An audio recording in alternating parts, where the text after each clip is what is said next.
तो इस रोमांचक कहानी की शुरुआत होती है एक फैमिली को दिखाते हुए जो कार में बैठकर कहीं जा रही थी। उसमें से मार्क नाम का एक आदमी अपनी वाइफ मैरी के साथ होता है और उनका एक बेटा ब्रैंडन अपने कुत्ते के साथ बैठा हुआ था। देखकर साफ पता चलता है कि पूरी फैमिली कहीं घूमने के लिए जा रही है, लेकिन उनके चेहरे पर बिल्कुल भी एक्साइटमेंट थी ही नहीं। ऐसा लग रहा होता है कि वो एक दूसरे से झगड़ा करके बैठे हुए हैं। एक्चुअल बात ये थी कि मार्क और मैरी की एक बेटी हुआ करती थी जिसका नाम टेस हुआ करता था और वो कुछ समय पहले एक कार एक्सीडेंट में मारी गई। ये सारी चीजें मार्क और मैरी दोनों में से कोई एक्सेप्ट ही नहीं कर पा रहा था। खास करके मैरी के ऊपर इसका ज्यादा सदमा लगा होता है। लास्ट टाइम वो कब हंसी थी उसे खुद नहीं पता, तो इसलिए मार्क चाह रहा था कि उसकी फैमिली बैक टू नॉर्मल हो जाए। इसीलिए वो सबके साथ छुट्टियां मनाने के लिए शहर से दूर निकल पड़ा था। हालांकि मार्क को भी बहुत ज्यादा बुरा लगता है, लेकिन वो समझ गया था कि इस तरीके से उदास रहना कोई सोल्यूशन नहीं है। तो बिना देरी किए वो सब निकल पड़ते हैं शहर से दूर एक फार्म हाउस की तरफ, जहां आसपास ज्यादा कोई नहीं आता जाता था। सिर्फ वो और उसकी फैमिली मेंबर्स होंगे और वो एकदम शांति चाहते थे। अब एक पेट्रोल स्टेशन पर आने के बाद मार्क जब अपनी कार रोक देता है तो मैरी भी उतरकर थोड़ी हवा खाने लग जाती है। उसका बेटा ब्रैंडन और उसका कुत्ता वहीं खेल रहे थे, पर अचानक मैरी ने नोटिस किया कि उसका बेटा गायब हो गया है। वो लगातार आवाज देते हुए थोड़ा फॉरेस्ट की तरफ बढ़ी। तभी पता चला उसे दूसरी तरफ से कुछ आवाजें आ रही हैं, और जब आगे बढ़ने लगी तो पता चला उसका बेटा तो दूसरी तरफ है। यानी फॉरेस्ट में से जो आवाजें आ रही थी वो किसी और की होती हैं। अब ये कौन था बिल्कुल आइडिया नहीं है। मैरी अपने बेटे ब्रैंडन और अपने कुत्ते को लेकर वहाँ से फार्म हाउस के अंदर जाने लगी। आखिरकार वो सब उस जगह पहुँच चुके थे जहाँ आसपास दूर दूर तक घर नहीं होते, यानी इसी फार्म हाउस के अंदर उन्हें अपने कुछ दिन बिताने हैं। लेकिन जब मार्क कुछ सामान घर के अंदर रख रहा था तो उसे कुछ अजीब चीज दिखाई देती है। वो नोटिस कर पा रहा था उसके घर के ठीक बाहर 2 जूते रखे गए हैं जो किसी बच्चे के हैं। वो देखते ही समझ जाता है कि ये तो उसकी बेटी टेस के थे। ये वही बेटी होती है जो एक्सीडेंट में मारी गई, पर आखिर उसके जूते इस जगह पर क्या कर रहे हैं। खैर, मार्क मैरी को और ज्यादा परेशान नहीं करना चाहता था, इसीलिए वो ये बात नहीं बताता और इसे कोइंसिडेंट समझकर भूल जाता है। लेकिन ये बात यहीं तक नहीं रुकती। जब वो दोनों अपने बेटे ब्रैंडन के साथ नाइट वॉक के लिए जा रहे थे तो अचानक उनके सामने एक कार आकर रुक जाती है। वो कार अपनी हेडलाइट बार बार बंद चालू कर रही थी और मार्क और मैरी नहीं समझ पाते कि ये कौन है। वो जब तक देखने जाते तभी पता चला वो कार ड्राइवर बैक करके कार लेके चला जाता है। यानी यहाँ आने के बाद उन दोनों के साथ कुछ न कुछ तो अजीब हो रहा है। रात को सोते टाइम भी उन्हें अच्छी तरीके से नींद नहीं आ रही थी। मैरी तो रात भर करवटें बदलती रह गई। अब जैसे ही सुबह हो जाती है तो पता चला उनके गार्डन वाले एरिया में से कुछ आवाजें आ रही हैं। ये सुनते ही मार्क तुरंत वहाँ पर पहुँचा और देखता है कि कुछ लोग उसके गार्डन में मौजूद हैं। वो पहले तो थोड़ा डर गया और अपने बेटे को साइड में करता है। पूछने पर पता चला कि वो तीनों फैमिली मेंबर्स हैं, जिसमें से हस्बैंड का नाम बॉब और वाइफ जेन है। उनका एक बेटा भी था जिसका नाम जेरेड होता है। वो तीनों काफी वियर्ड बिहेव कर रहे थे और सिंपल यही बताते हैं कि हम यहाँ से पास ही वाले घर में रहते हैं। हमें जब पता चला कि आप यहाँ रहने आए हो तो हम वेलकम करने आ गए। वो लिटरली गार्डन में थोड़ी सी आग जला रहे थे ताकि इसे वेलकम का एक प्रतीक माना जाए। लेकिन मार्क बिल्कुल नहीं समझ पाता कि इतनी सुबह ऐसे कौन सरप्राइज देता है। वो भी एक बात है कि वो लोग इन्हें जानते ही नहीं। लेकिन बॉब और जीन की फैमिली बहुत ही ज्यादा चिपकू थी। वो तो मार्क से कई सारी बातें कहकर खुद को ही इनवाइट कर लेते हैं आज के डिनर के लिए। मार्क बिल्कुल भी इन पर भरोसा तो नहीं कर रहा था, लेकिन इस तरीके से मना करना भी अच्छी बात नहीं है। इसलिए बेचारे मार्क को उन्हें खुद सेल्फ इनवाइट करना ही पड़ता है। बॉब, जेन और जेरेड के जाने के बाद मार्क ने जब मैरी को ये बात बताई तो मैरी बहुत ही ज्यादा गुस्सा हो रही थी, क्योंकि ये वेकेशन उनकी फैमिली का है। वो किसी और को इंटरफेयर क्यों करने दे। पर अब मार्क ने उन्हें इनविटेशन तो दे ही दिया है, तो इसीलिए उन्हें खातिरदारी तो करनी ही होगी। थोड़ी देर बाद जब शाम का समय होता है तो पता चला बॉब, जेन और जेरेड घर के अंदर घुस गए। यानी वो डिनर के लिए बहुत ही ज्यादा एक्साइटेड थे। मार्क जब नीचे आया तो उसे समझता नहीं कि दरवाजा ओपन कैसे हुआ, उसने तो बंद किया था। पर बॉब ये जवाब देता है कि तुम्हारा दरवाजा पहले से खुला था, इसलिए हम डिस्टर्ब नहीं करना चाहते थे तो अंदर घुस गए। वे फैमिली ऐसा बिहेव कर रही थी जैसे मैरी और मार्क को सदियों से जानती हो। उनमें बिहेवियर नाम की कोई चीज ही नहीं थी। वो इतने ज्यादा चिपकू हो रहे थे कि बिल्कुल भी शर्माते नहीं। अब यहाँ खाना बनाने की तैयारी हो रही थी तो पता चला बॉब मैरी के साथ मौजूद है और उसकी हेल्प कर रहा है। वहीं बॉब की वाइफ जेन मार्क के साथ मौजूद थी और वो दोनों बाहर वॉक कर रहे होते हैं। हमें उस मोमेंट पर पता चला कि जेन मार्क के साथ फ्लर्ट कर रही है और वो जानबूझकर उसके क्लोज आने का ट्राई कर रही थी। लेकिन मार्क ये बातें समझ जाता है और वो बिल्कुल भी जेन को भाव नहीं दे रहा था। बॉब और जेन की फैमिली भले ही दिखने में एकदम नॉर्मल लग रही थी, लेकिन कहीं न कहीं वो एक डार्क सच्चाई छुपा रहे हैं जो आगे चलकर मार्क और मैरी की फैमिली को तबाह कर देगा। वहाँ घर के अंदर बॉब भी लगातार मैरी से फ्लर्ट करते ही जा रहा था। पता नहीं वो हस्बैंड वाइफ क्या चाहते हैं मार्क और मैरी से, और वो क्या प्लान बना कर आए हैं। लेकिन ये बात क्लियर थी कि मार्क और मैरी को उनके ऊपर शक होने लगा था। अब डिनर का समय हो चुका था तो चारों लोग टेबल पर बैठकर खाना खा रहे होते हैं। बातों में बॉब ये बताने लगा कि हमारे आसपास स्मिथ फैमिली भी रहा करती थी। वो एक अच्छी फैमिली थी और हमारा उनसे कांटेक्ट काफी अच्छा था, लेकिन कुछ फाइनेंशियल क्राइसिस की वजह से वो कुछ भी अफोर्ड नहीं कर पा रहे थे। बॉब देखने पर तो एकदम शांत और नॉर्मल इंसान लगता है, लेकिन उसने बताया कि मैंने स्मिथ फैमिली को यहाँ से निकाल दिया क्योंकि हम नहीं चाहते कि हमारे एरिया में कोई भी गरीब आदमी रहे। उसका बिहेवियर ऐसा दिखाई दे रहा था कि वो जैसे कोई महाराजा फैमिली से बिलोंग करता है और उसके पास बहुत सारे पैसे हैं। उस मोमेंट पर पता चला कि मार्क और मैरी जब रात को वॉक कर रहे थे और जो कार उन्होंने देखी थी वो एक्चुअल में स्मिथ फैमिली की होती है, यानी उसी रात स्मिथ फैमिली ये जगह छोड़कर चली गई थी। मार्क और मैरी को तब जाकर वो बात समझ में आती है। अब अचानक खाना खाते समय गलती से बॉब के बॉडी पर थोड़ा पानी गिर जाता है। उसने तुरंत ही अपनी शर्ट निकाल ली और बड़े अजीब तरीके से अपने पैंट को साफ करने लगा था। ऐसा लग रहा होता है कि वो मैरी को जानबूझकर ये दिखा रहा है, पर मैरी का इसके ऊपर कुछ फर्क नहीं पड़ता। वो तो खाना खाने में बिजी हो गई और अभी भी उन दोनों का बॉब और जेन के ऊपर शक जारी था। बॉब तो बार बार मार्क से ये पूछने लगता कि तुम शहर में किस जगह पर रहते हो, लेकिन मार्क ने कुछ भी रिवील नहीं किया क्योंकि ये वैसे भी अनजान लोग हैं और इस तरीके से वो अपनी आइडेंटिटी और इन्फॉर्मेशन नहीं दे सकते। बॉब और जेन पता नहीं क्यों मार्क और मैरी को एकदम घूर कर देख रहे थे। वो तो उनकी बात को कॉपी भी करते हैं, जो बहुत डरावना लग रहा था। बातों में बॉब और जेन को ये पता चला कि मार्क एक लॉयर है और मैरी एक रियल एस्टेट एजेंट, तो वो दोनों बहुत ही ज्यादा हैरान हो जाते हैं। उन्हें नहीं अंदाजा था कि मार्क और मैरी इतने ज्यादा अमीर हैं। अब तो उन दोनों की नजर फिर से मार्क और मैरी के ऊपर अच्छी तरीके से गड़ गई थी। इनफैक्ट जेन तो ये भी पूछ रही थी कि आपकी फैमिली इतनी अमीर कैसे बन गई, हमें भी कुछ टिप दीजिए जिससे कि हम भी आगे बढ़ सके। पर मार्क और मैरी थोड़ा स्माइल करके खाना खाने में बिजी हो जाते हैं। अब हमें दूसरे कमरे के अंदर ब्रैंडन और जेरेड दिखाए गए जो कि एक वीडियो गेम खेल रहे थे। देखकर लग रहा था कि दोनों की आपस में काफी जमने लगी है, लेकिन कुछ देर बाद जब ब्रैंडन गेम जीतने लगा था तो जेरेड को इस पर बहुत गुस्सा आता है। उसने तो तुरंत ही उठकर ब्रैंडन का गला पकड़ लिया और उसके गले पर चाकू रख के मारने की कोशिश करता है। यानी ये सब इसलिए क्योंकि वो गेम में हार रहा था। ब्रैंडन इस बात से काफी घबरा गया और तुरंत ही उस जगह से भागते हुए अपने फैमिली मार्क एंड मैरी के पास आ जाता है। उसने तो सब बता दिया कि कैसे जेरेड ने उसके ऊपर चाकू मारने की कोशिश की, लेकिन जब जेरेड उस जगह पर पहुंचा तो वो भी उसके जैसा ही नाटक कर रहा था। वो यही दोहराता है कि ब्रैंडन ने मुझे मारने की कोशिश की। अब इस तरीके से दोनों पेरेंट्स किसका सपोर्ट करे कुछ समझता नहीं। लेकिन जब मैरी अपनी बेटी ब्रैंडन को पास में लेती है और उसके गले पर एक चाकू का निशान देखती है तो वो तुरंत ही समझ गई कि ये फैमिली कुछ अजीब ही है। इसलिए उसने मार्क से कहकर जेन और बॉब को यहाँ से जाने के लिए कह दिया। बॉब तो ये सुनकर काफी अजीब फील करता है क्योंकि वो तो यहाँ एक रात रुकने के लिए आए थे। उन्हें लगा कि पहली रात अगर वो साथ में सोएंगे तो उनकी जान पहचान बढ़ जाएगी और मार्क और मैरी को बिल्कुल भी डर नहीं लगेगा। पर अब ये चीजें इतनी ज्यादा आगे बढ़ गई थी कि मार्क और मैरी नहीं चाहते थे कि वो सब यहाँ रुके।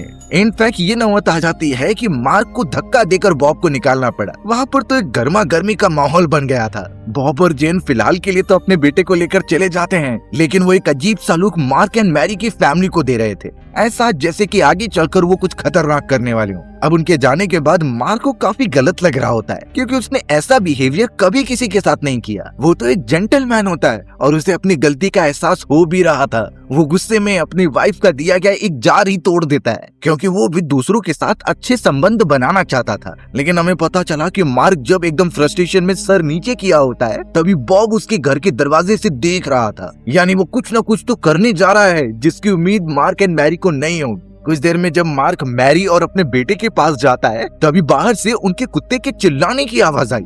ये पता चला था कि उनका कुत्ता तो वॉक करने गया होता है, लेकिन जब एक गोली की आवाज सुनाई दी तो वो सब भागते हुए बाहर आए। मार्क के हाथ में भी गन होती है अपनी प्रोटेक्शन के लिए, लेकिन वो और उसकी वाइफ जब देख रहे थे तो उनके कुत्ते को किसी ने मार दिया। वहाँ अंधेरे में कोई तो मौजूद था जिसके हाथ में गन होती है और ये काम उसका ही हो सकता है। वो दोनों तो अब अपने बेटे के लिए काफी ज्यादा डर गए थे, इसीलिए घर के अंदर आ जाते हैं। लेकिन अब मार्क को ये पता लगाना था कि आखिर वो कौन है। कहीं वो बॉब तो नहीं जो इस बात का गुस्सा निकाल रहा है कि हमने उन्हें रुकने के लिए नहीं दिया। मार्क ने तो अपनी वाइफ और अपने बेटे को एक कमरे में छुपा दिया था और उसके पास भी एक वेपन दे दी होती है ताकि मुसीबत में वो उसे इस्तेमाल कर सके। उन्हें ये भी पता चल रहा था कि उनके घर का नेटवर्क ही गायब है, ना तो टेलीफोन काम कर रहा है और ना ही मोबाइल। ऊपर से कुछ मोबाइल तो उनके घर से चोरी भी हो चुके थे। मार्क समझ गया कि ये काम जरूर बॉब और उसकी फैमिली का ही होगा, इसलिए वो धीरे धीरे जब बाहर निकल रहा था तो उसने देखा कि उनकी कार के टायर किसी ने पंक्चर कर दिए। अब ऐसी बात है तो वो बाहर कैसे निकल पाएंगे यहाँ से।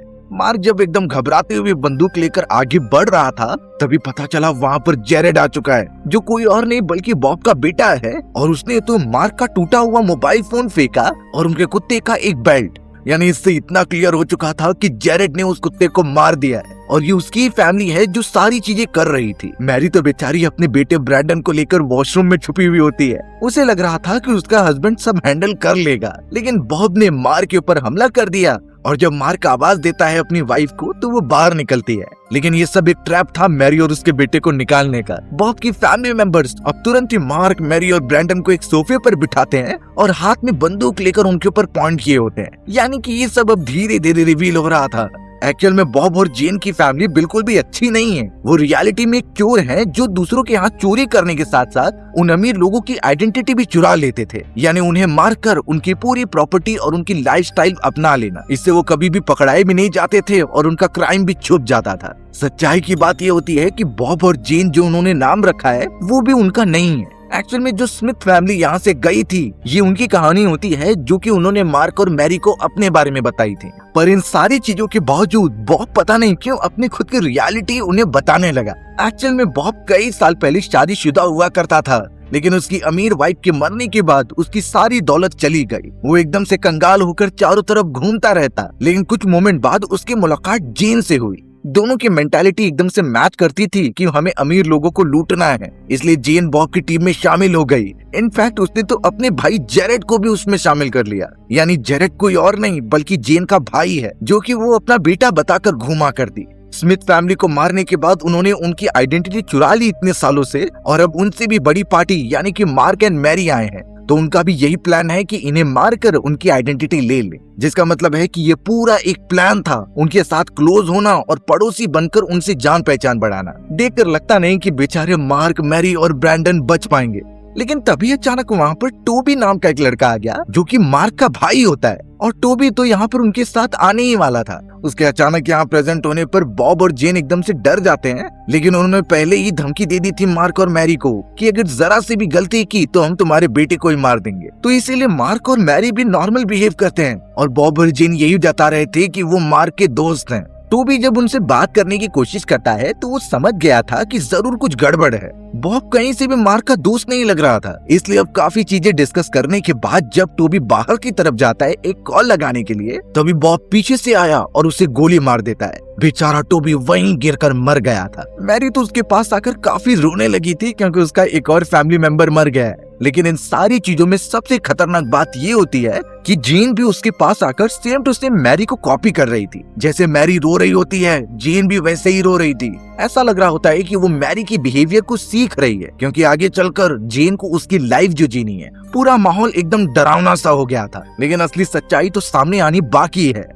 अब यहाँ बात इतनी ज्यादा बिगड़ गई थी कि बॉब मार्क और मैरी को अजीब तरीके से बिहेव करने के लिए बोलता है और ऐसा बोलता है कि सारी चीजें भूल जाओ जो हुआ था। दरअसल बॉब और जेन ये देखना चाहते थे कि मार्क और मैरी अपनी नॉर्मल लाइफ में कैसे जीते हैं, वो खाते क्या हैं, पहनते क्या हैं और क्लोज कैसे आते हैं। हर एक बातें जैसे वो स्टडी कर रहे हैं, क्योंकि वैसे ही मार्क और मैरी की जगह लेने के बाद उन्हें करना था। अब बात इतनी ज्यादा बिगड़ गई कि बॉब ने जबरदस्ती करना स्टार्ट कर दिया कि मार्क और मैरी एक दूसरे के बहुत पास आ जाएं। बॉब और जेन एक्चुअल में देखना चाहते थे कि ये अमीर लोग कैसे जीते हैं और आखिर जो चीजें हम करते हैं वही ये फॉलो करते हैं कि नहीं। बेचारे मार्क और मैरी ये नहीं करना चाहते थे, लेकिन फिर भी उन्हें करना पड़ता है क्योंकि मार्क के पास अभी भी गन होती है। धीरे धीरे ये और भी ज्यादा वियर्ड होने लगा क्योंकि अब बॉब मैरी के साथ खुद क्लोज आने की बात करने लगता है। मैरी इसके लिए ना कर रही थी, लेकिन बॉब तुरंत ही उसके पास आकर जोर जबरदस्ती करने लगा। बट बॉब को नहीं अंदाजा था कि मैरी ने हाथ में गलती से चाकू ले लिया है और जैसे ही बॉब का थोड़ा ध्यान भटकता है तो वो तुरंत ही उसके बॉडी में मार देती है। मैरी बिल्कुल भी रुक नहीं रही थी और बॉब को काफी घायल करते चली गई। इसी मौके का फायदा उठाकर मार्क ने भी उसके हाथ से गन छीन ली होती है। यानी अब बॉब और जेन एकदम से निहत्ते हैं और लग रहा था कि मार्क अपनी फैमिली को बचा लेगा। वो गन पॉइंट करके सभी को साइड में होने के लिए कहता है, पर सबसे डराने वाली बात बात ये हो गई कि जेरेड ने उनके बेटे ब्रैंडन को गन पॉइंट कर लिया था। वो धमकी देता है कि अगर बॉब और जेन को कुछ भी हुआ तो मैं तुम्हारे बेटे को ही मार दूंगा। यानी कि मार्क के पास कुछ ऑप्शन नहीं होता अपनी गन नीचे छोड़ने के सिवाय। मार्क और मैरी अपने बेटे को बचाने के लिए सब कुछ सह रहे थे। वो नहीं चाहते कि जैसे उनकी बेटी मरी वैसे उनका इकलौता बेटा भी हमेशा के लिए छोड़कर चले जाए, पर कहते हैं कि ये सारी चीजें इंसान सिर्फ एक लिमिट तक ही सह सकता है। अगर वो लिमिट क्रॉस हो गई तो शायद मैरी और मार्क, जिन्होंने अपनी जिंदगी में कभी एक मक्खी नहीं मारी होगी, वो इतना बड़ा कदम उठा लेंगे जो किसी ने नहीं सोचा होगा। ब्रैंडन भी अब अपनी बहन जेन के साथ आ जाता है और बॉब, जो थोड़ा घायल हो चुका था, वो पट्टी बांधकर थोड़ा बैठा हुआ होता है। हमें तो जेन दिखाई गई जो कि मैरी जैसे ही कपड़े पहन लेती है और बॉब ने भी सेम मार्क जैसे क्लोथ वियर कर लिए थे। चेहरे छोड़कर बाकी सारी चीजें वो सेम टू सेम मार्क और मैरी जैसे कर रहे होते हैं। यानी अब ये खतरनाक फैमिली पूरी तरीके से तैयार है इन्हें रिप्लेस करने के लिए। लेकिन अब उनकी लाइफ में जाने से पहले उन्हें मार्क और मैरी को तो मारना ही होगा। ये बातें शायद मार्क को पहले ही पता चल गई थी। बॉब और जेन तो एक दूसरे को मार्क एंड मैरी नाम से बुला रहे थे और अब वो यही कहते हैं कि ये घर उनका हो चुका है और जो शहर में भी घर है वो उसी प्रॉपर्टी में जाकर रहेंगे। लेकिन मार्क और मैरी अब लगातार उन्हें समझाने लगी कि तुम जिस तरीके से सोच रहे हो वैसा नहीं है। हम भले ही अमीर हैं लेकिन हमारी लाइफ उतनी सिंपल नहीं है, हमें भी बहुत सारी मुसीबतों का सामना करना पड़ता है। मार्क तो और ज्यादा उदास होने लगा ये कहते हुए कि मेरी बेटी मेरे वजह से मरी थी। अगर वो सही समय पर स्कूल पहुंच जाता उसे पिकअप करने के लिए तो वो एक्सीडेंट कभी होता ही नहीं। मैरी भी बोलती है कि वो भी इसका आधा जिम्मेदार है, क्योंकि वो भी अपनी बेटी के साथ में जाती तो हो सकता था कि ऐसी नौबत कभी आती ही नहीं। ये सारी बातें बोलकर मार्क और मैरी यही बताने की कोशिश कर रहे थे कि हमारी जगह लेना उतना भी ज्यादा खुशी वाली बात नहीं है। पर बॉब तो ये सब मान ही नहीं रहा था। उसके और जेन के हिसाब से तो ये लोग परफेक्ट हैं और इनकी जगह लेना तो उनके लिए बहुत बड़ी बात होगी। यानी अब ये फाइनल हो चुका था और बारी होती है मार्क और मैरी को खत्म करने की।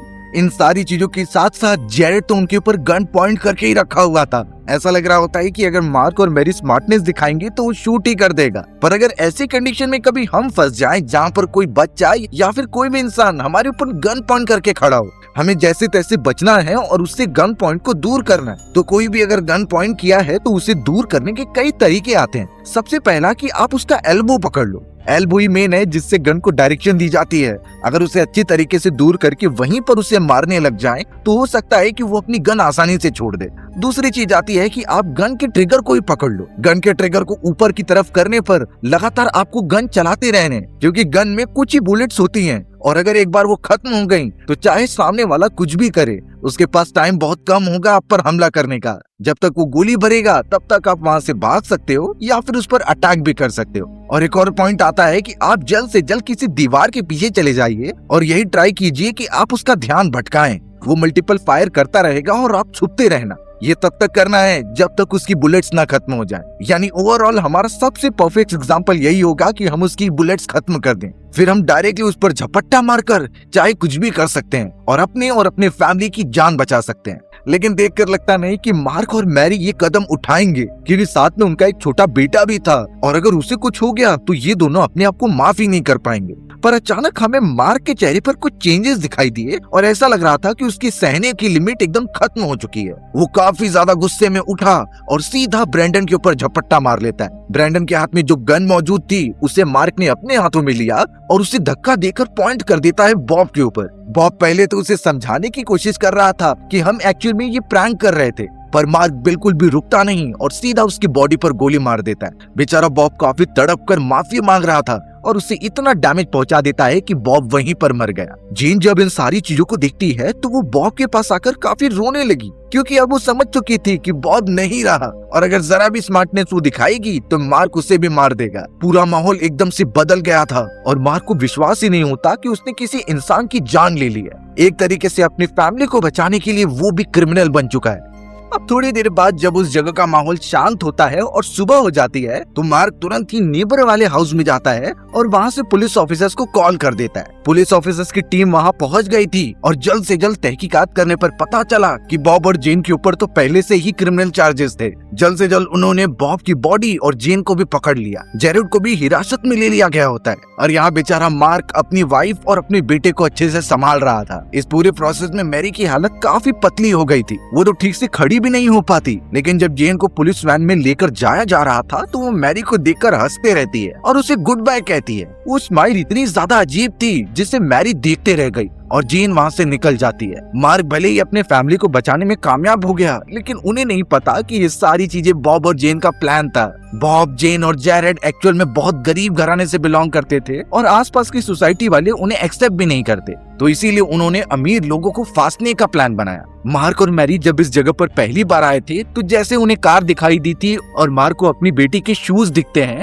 ये सारी चीजें बॉब और जेन का ही प्लान था। इनफैक्ट उनके पास जाना और रिलेशनशिप बनाना ये उनके स्टेप का हिस्सा होता है, जिससे आखिर में वो इन दोनों को फांस ले। हमें तो एक शॉकिंग बात पता चली कि बॉब और जेन को पहले से ही आइडिया था उस एक्सीडेंट के बारे में जिसमें मार्क और मैरी की बेटी मर गई होती है। उसी नेगेटिव इमोशन का फायदा उठाते हुए इन्होंने मिलकर मार्क और मैरी को फंसाने का एक फुल प्रूफ प्लान बनाया। भले ही वो उसमें कामयाब तो नहीं हुए, पर मार्क और मैरी के मन में एक बड़ा सदमा तो लग ही चुका था, ऐसा सदमा जिससे कि वो कभी भी बाहर निकल ही नहीं पाएंगे। ये सारी चीजें अब बीतती चली गईं और अब हमें कुछ समय बाद का मोमेंट दिखाया गया जहाँ पर मार्क और मैरी एकदम हंसते खेलते हुए जिंदगी गुजार रहे थे। हालांकि इस पूरे इंसिडेंट को वो कभी भुला नहीं पाएंगे, लेकिन उससे एक फायदा हुआ है कि मार्क और मैरी अब उससे उभर चुके हैं। उन्होंने एक दूसरे का साथ अब वापस देना स्टार्ट कर दिया है और उन्हें पता चला है कि एक दूसरे के लिए वो कितनी इम्पोर्टेंट है। यानी एंड में जो भी हुआ अच्छे के लिए ही हुआ। लेकिन जेन तो अभी जेल में जिंदा है, पता नहीं वो आगे चलकर क्या करेगी और क्या वो मार्क और मैरी के फैमिली की तरफ वापस बढ़ेगी, ये तो नेक्स्ट पार्ट में ही पता चलेगा।